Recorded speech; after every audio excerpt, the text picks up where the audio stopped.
Welcome to ప్రజా ప్రకాశం news. ప్రకాశం జిల్లా దర్శి నగర పంచాయతీ పడమటి బజారులో వేంచేసిన శ్రీ ఆంకాలమ్మ తల్లి దేవస్థానంలో శ్రీ ఆంకాలమ్మ తల్లి బొడ్డురాయి మరియు శ్రీ పోలేరమ్మ తల్లి నేల పొంగళ్ళు ఉత్సవాలు బుధవారం అంగరంగ వైభవంగా నిర్వహించడం జరిగింది. ఈ ఉత్సవాలు మే నెల 22వ తేదీ బుధవారం నుండి జూన్ నెల 5వ తేదీ వరకు నిర్వహించడం జరుగుతుందని ఆలయ కమిటీ దర్శి వారు తెలియజేశారు. దేవాలయ ఉత్సవాలలో భాగంగా దేవాలయానికి ముఖద్వారం చిన్నది, పెద్దది మరియు ఆర్చీలను తాము ఏర్పాటు చేసినట్లు స్వర్గీయ ఇరుగుల చలమారెడ్డి మనమడు కృష్ణారెడ్డి తెలిపారు.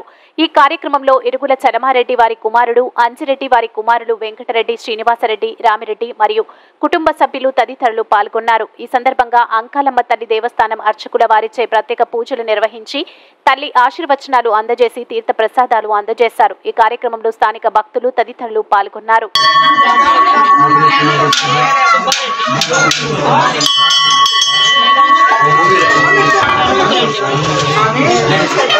సందీప్ రెడ్డి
పంచాయతీ